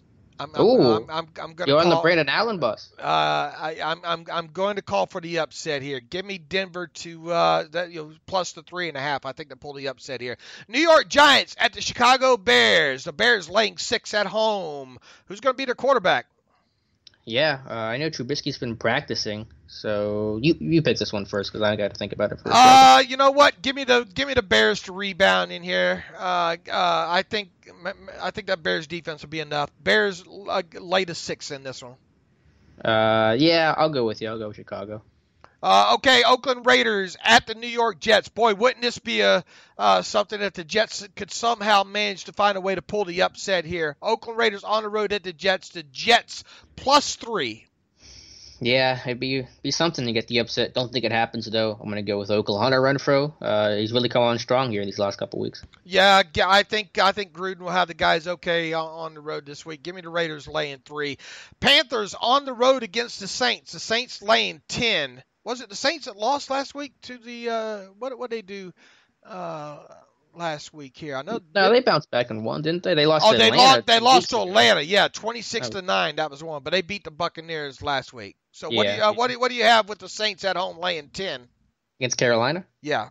Yeah, give me the Saints. Kyle Allen, he's come back to earth. I know he got off to a really good start. Everyone talked about him as being the replacement for Cam, and he's still the starter for Cam. He's still rehabbing his injury, but I think he's thrown like 1 million interceptions these last 2-3 weeks. Give me the Saints because Michael Thomas is he the best receiver in football? Statistically, he is. I mean, no one can stop him. I don't know, him and DeAndre Hopkins, man. That guy, 2 touchdowns last night. That guy still can make some plays. It's probably between them two right there. I need Michael Thomas to go off, by the way, this week as well too. So -10. Give me the Saints -10 in this one.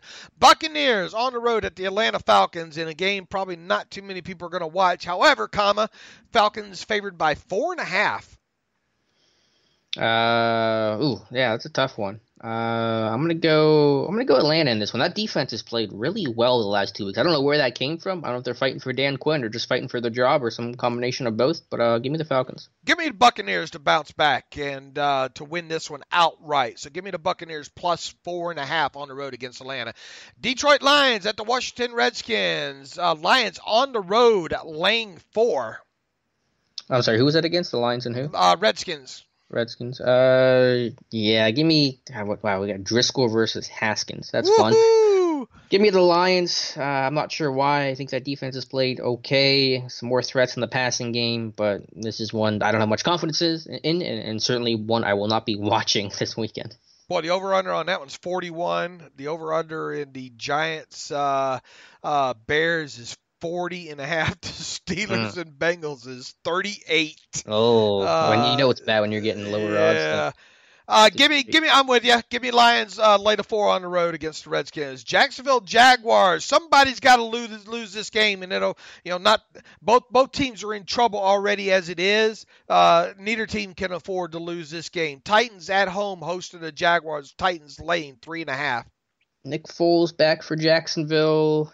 I'm going to go with Jacksonville on this one. But again, this is another one of the low confidence games that I'm not super confident in my pick here. You know what? Give me the Titans at home laying the 3.5. I got a gut feeling. That's Dave's stone cold lock of the century of the week. Wow, you're going to pick this one? Yeah. Titans laying the 3.5. What is it about Tennessee that's giving you the I just think at home, in a game that they've got to have, I think they get it done. All right, fair enough. Dallas. This should be a decent one. Dallas at New England. New England at home laying 6.5. Tom Brady's just basically come out and said it. Our offense stink. I wish the Steelers offense stunk as much as the New England Patriots offense does this season and all. But look, the strength is in their defense. Make no mistake about it. It's going to be interesting to see this Patriots defense finally play a team a little bit higher caliber, an offense with a little bit higher caliber offense there. But regardless, Patriots at home laying 6.5. The Patriots offense is the football equivalent of first world problems. We'd all want to be as unlucky as the Patriots offense is. I don't know if Dallas wins this one, but Prescott's been playing so well lately, that defense. I think they're hurting a linebacker. I don't think Van Der Esch is going to play, and that's going to be a big loss. I think Dallas finds a way to at least cover this one, though. Patriots playing. It's a New England Possums against the Dallas Cowboys this week. New England's going to win this by double digit. Mark it down. Wow. Right. Give me the Patriots laying 6.5 here. Green Bay. This ought to be a good one. Great defense in the San Francisco 49ers against the Packers, who I believe are coming off the bye situation here. This one's in San Francisco. Eric, sign me up to watch this one. San Francisco at home laying 3 though.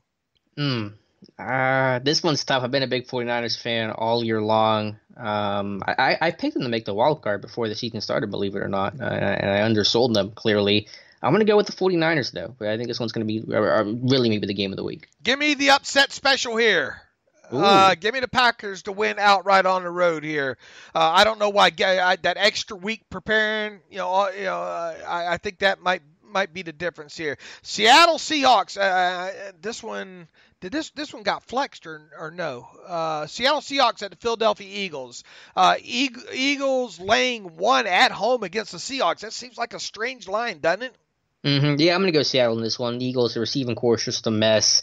Their run game's been inconsistent. I mean, they got Miles Sanders, Jordan Howard. I think he's coming back this week. But still, I really like what Seattle does. They have a true identity offensively. The defense has been playing better, so I'm going to go Seattle by field goal. Yeah, I'm not going to try to read too much into this line. I just think Seattle's a better team. So give me Seattle plus the 1 point on the road against the Eagles. Man, can the Steelers get some help this week, Alex? There are not many more opportunities, I don't think, on the Baltimore Ravens schedule for them to lose a game. Maybe this is one of them. Baltimore Ravens go out west, play the Rams. Even so, Baltimore is favored by 3.5 in this game. As they should be. I mean, Jared Goff's been so unimpressive. You saw what he did against, or what he didn't do against the Steelers. The Ravens defense, I don't know if it's been a direct correlation between acquiring Marcus Peters, but the last 2-3 weeks, that defense has been playing out of their mind. Granted, some poor offenses they faced, like Cincinnati, but still, long story short, that Ravens defense is playing well. No one's figured out really a way to slow down Lamar Jackson consistently. Their ground game's still excellent. The tight ends are awesome. Baltimore by touchdown. Yeah, it's hard to have much optimism about the Rams. Would we have said that the same time last year? I don't know. But I mean, not a lot of optimism that the Rams could pull off the upset here. I'll take the bait, though, being that half-point hook is out there on this one. I'm going to take the bait on this one. Give me the Rams. I don't think they win it, but I think something happens, makes it a field goal game here. So give me the Rams plus the 3.5. I think I'm going to like enjoying having that half point there. All right. All right, that brings us to the game of the week. The Pittsburgh Steelers at the Cincinnati Bengals. Mason Rudolph versus Ryan Finley. Yuck. Look, I expect my biggest fear in this one is the Steelers' offense. Yes, been a fear of mine for several weeks, and all the Steelers are favored by 6.5 right now in this one. I think the Steelers win this one, and I think they cover as well, too. But I think the defense plays a big role in that happening here. I have the Steelers 17, the Bengals 10. Very unappealing, kind of traditional score, if you will. But I have them covering the 6.5, winning by a touchdown against the Bengals. I'm basically with you across the board. Of course, if the Steelers are going to win this one, it's going to be on the backs of the defense. It's going to be the story for basically every game the rest of the year, barring maybe the one-off game when the offense might catch some lightning in the bottle. I doubt that's going to be this week. I basically have the same score as you, Dave, just each team kicking an extra field goal. I have Pittsburgh 20, the Bengals 13, but I don't want to sleep on this game either. I don't think this is going to be a comfortable win. I don't think any win's going to be comfortable the rest of the year. The Bengals are, they got a chance here to get a victory. They're 0-10. That makes them a dangerous team. If there is ever such a thing for a winless squad, knowing this is probably one of their best chances to secure a victory the remainder of the year. So just like Miami, I don't want to overlook them, but I got Pittsburgh winning by a touchdown because of that defense. Yeah, I know the Steelers have injury issues or whatnot, but look, this is a game they should win. Even quarterback play aside, you would just think that the Steelers can do enough to win this game. If they don't, there's going to be a lot of hollering, man. Mm-hmm. A lot of hollering, because really, even though this is not technically a must-win game, I think we both agree it's one that they probably must win. I'll say it's a must-win, literally speaking. I know not mathematically, so maybe not literally, but you get my point. I mean, right.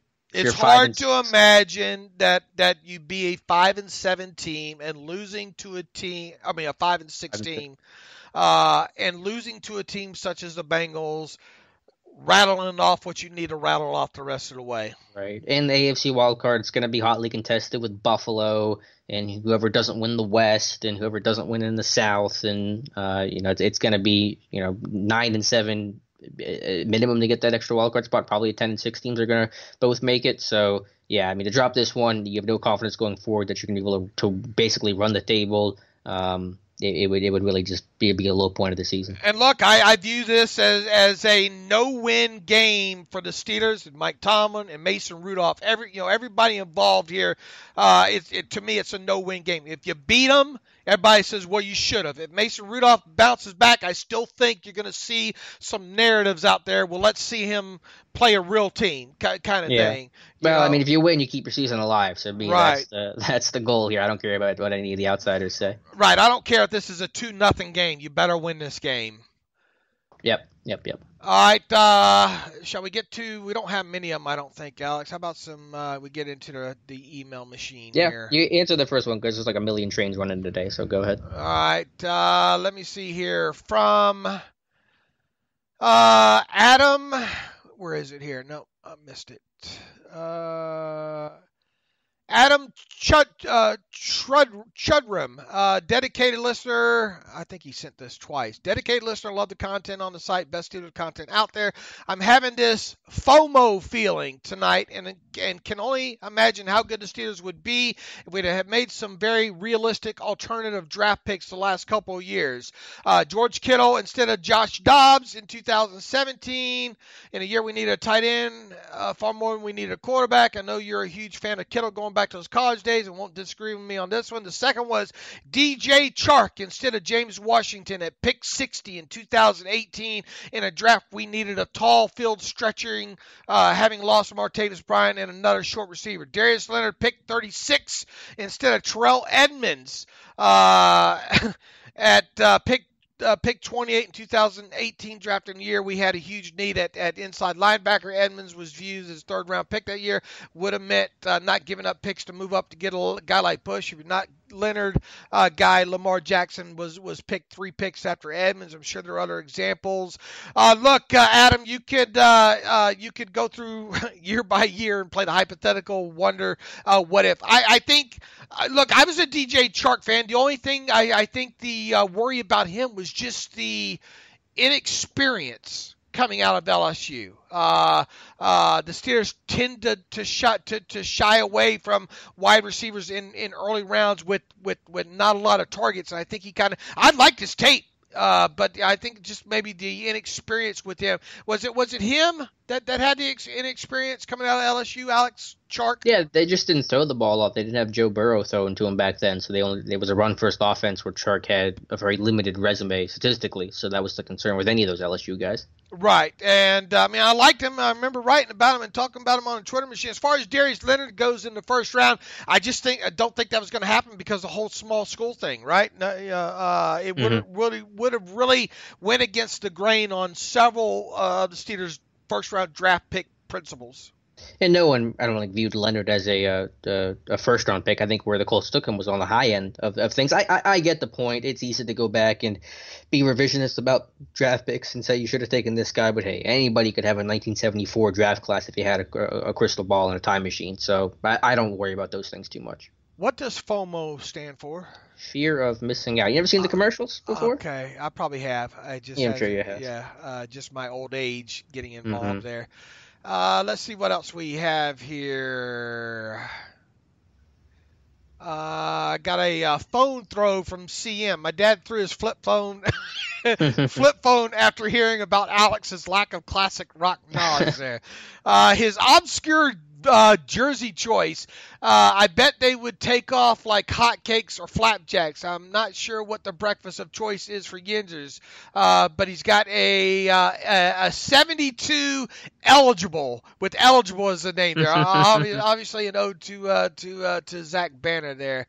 So there you go on that. What else here? Draft capital. Howdy, Dave and Alex. Plenty of attention, rightfully so, has been given to overall draft pedigree on defense, but as is the case, there is the flip side. If you look at the original draft status of the Steelers starters, well, my best guess, at least, it is startling. Rudolph, third-round pick. Connor, third-round pick. Washington, second-round pick. Holton, undrafted. Jones, undrafted. That's Tevin Jones. McDonald, second round. Villanueva, undrafted. Foster, undrafted. Finney, undrafted. DeCastro, first round. Filer, undrafted. Boy, when you map it out like that, that's 1 first rounder, 2 second rounders, 2 third rounders, and 6 undrafted players. Yes, injuries and suspensions have played a role. Yes, the ability to keep Bell and Brown factor in as well. However, it should be no surprise that the draft capital given to the relative sides of the ball has helped result in this 2019. You know what, Jeremy? They're missing a first rounder named Ben Roethlisberger. Yep, sure would be nice. So if you have Ben Roethlisberger this year, I don't think you're sending us that email. I get the point, and but look, Foster, Finney, Filer, throw out. I mean, who knew you're going to get down to Holton and Jones seeing significant time here? But the rest of those guys should have offset that and all. The key thing, I'm not so concerned that draft capital hasn't been spent on that side of football, because they spent it on the defensive side of football via drafts and trades and whatnot. Look what you have now. Yeah, and they didn't have to draft to spend the capital on offense as bad as they needed to defensively. And hey, you have top 75 picks in Deontay Johnson and James Washington and Juju Smith-Schuster. You had a 3rd-round pick in Connor. You had a 4th-round pick in Snell. You've invested in the offensive line, not recently, but in the past. Pouncey, DeCastro, 1st-round picks. Gilbert was a 2nd-round pick whenever he was a Steeler. So it's not like they haven't invested in the offense before. It's just a year where you have so many injuries, you're really scraping the bottom of the barrel. All right, Todd Johnson writes in, just want to let you know I agree with you concerning the offseason James Conner comments. Availability is the best ability. Alex, I wrote about this yesterday as well. What did you think about?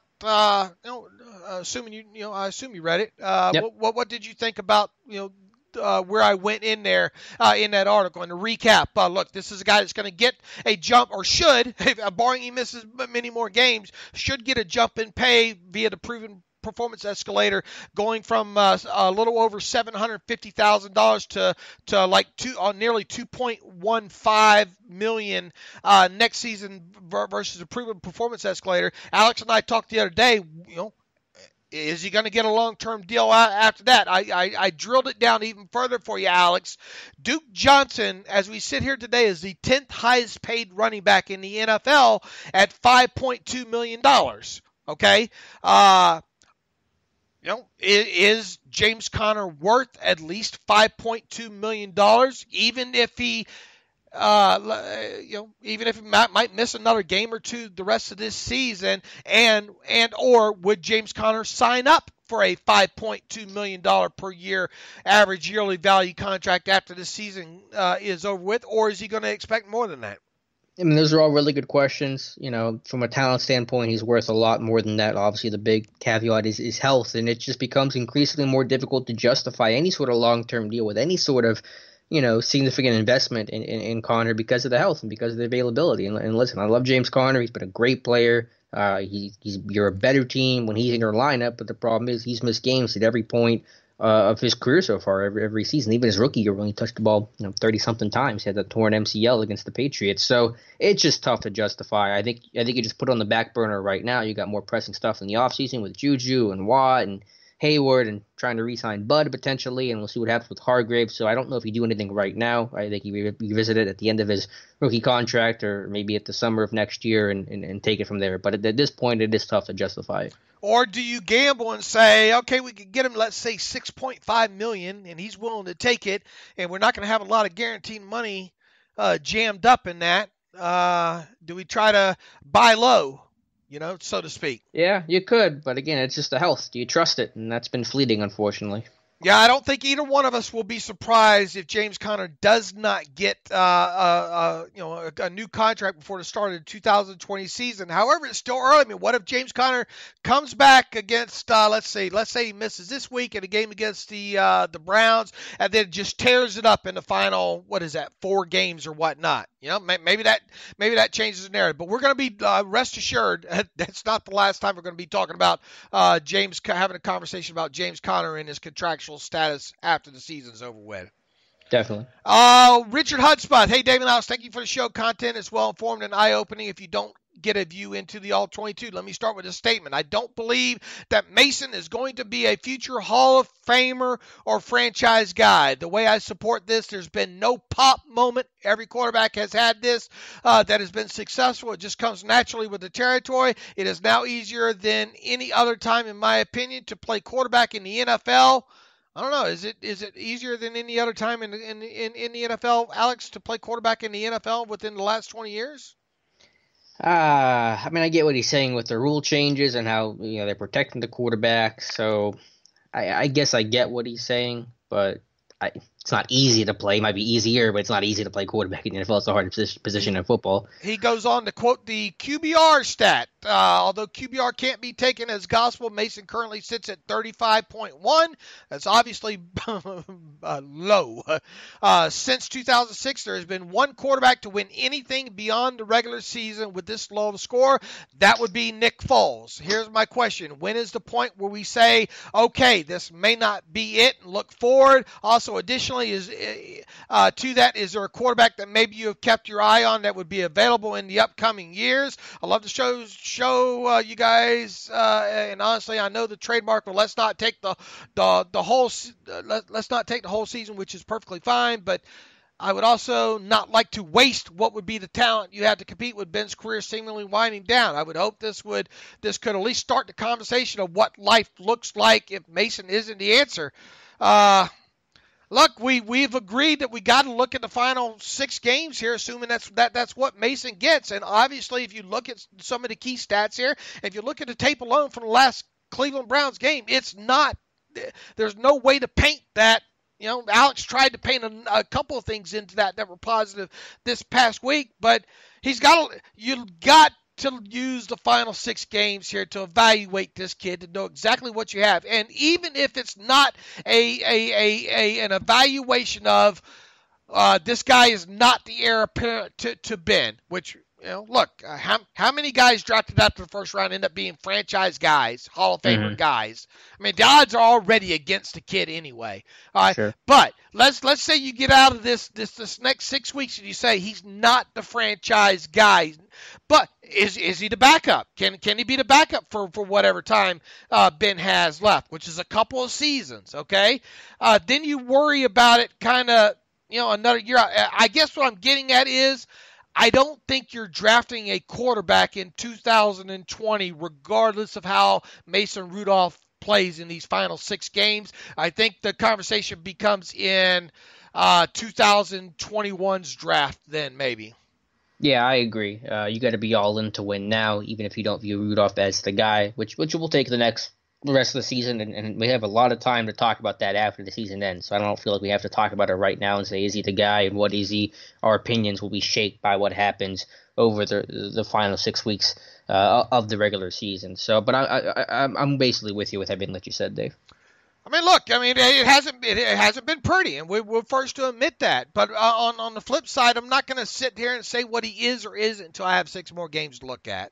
Mm-hmm. Yeah, there's no reason for us to make a conclusion now. We're going to have the rest of the season to come up, and then we'll have months to talk about it. And I can't wait, because I know as soon as the season ends, I'm going to do a really deep kind of scouting report on Rudolph his rookie year, go all in, and kind of tell you my thoughts. So I'll tell you my thoughts, but I just want to let the season play out, see what happens to before we get there. Right. I mean, look, he could maybe put it. We'll see what the next 6 games. I mean, it's an important 6 games for him. I'll tell you that. Oh yeah, I mean it's critical. You're going to find out if you have confidence in him going forward, being your guy. If you think you made a mistake and you want to go on in a different direction, maybe that's what you decide. Maybe you say he's not going to be the guy. And this is the first time this team's had to evaluate a quarterback in a long, long time. A guy like this, a young guy that you thought could be your heir to your franchise. So maybe they get it wrong, and if they do, then you just hope they admit it and correct it and move on in the sense of finding someone else who can be that guy. So I believe even at his floor right now, I think Rudolph has shown himself to be a capable backup in this league. Long term. Right. I think he can be a spot guy for you, at least to this point. Now, whether or not, we'll find out the rest in the next 6 games here. And he's going to be the backup to Ben next year. I don't think there's any doubt about that. So, go ahead and put your wants out there. Go ahead and call him not the franchise guy, whatever. But he's going to be the backup to Ben next year. Yep. All right, so once again, I don't know why people want to rush to say what he is or isn't when you're not going to probably not going to draft another quarterback again until 2021. So, why not just have fun and evaluate this thing? All right, well, what else do we have, Alex? I think we filled up quite a bit of time here today, and we appreciate Paul Dehner for being on with us again. Get on the Twitter machine. These guys take time out of their schedules to spend time with us. And Paul, in the case of Paul, I think it was 3 times this year: the 2 pre-games, and then the time before during the preseason and all as well too. At Paul Dehner Jr. on the Twitter machine, not hard to find there. Reach out to him and thank him and all. Alex, I appreciate all your hard work this week. all the Steelers Depot crew as well. Done a fantastic job. They've got the scouting reports already up for the game against the Bengals on there, and a lot of more content coming everybody's way on SteelersDepot.com between now and kickoff on Sunday. So with that, you can follow me on Twitter at Steelers Depot. You can follow Alex on Twitter at Alex_Kozora. Follow the show at Terrible Podcast. Email the show, theterriblepodcast@gmail.com. If you like what we do and you want to donate to the cause, go to SteelersDepot.com, hit the PayPal button. Maybe it's been a while since you donated. Check your records. It might be time for you to donate again, and we certainly would appreciate it if you do, for everybody who has done so to date and all. And additionally, if you want an ad-free version of SteelersDepot.com, go to SteelersDepot.com, hit the ad-free button, upright navigational bar for $25. You can have for one calendar year ad-free version of SteelersDepot.com. So with that, as always, thanks for listening to the Terrible Podcast with Dave and Alex.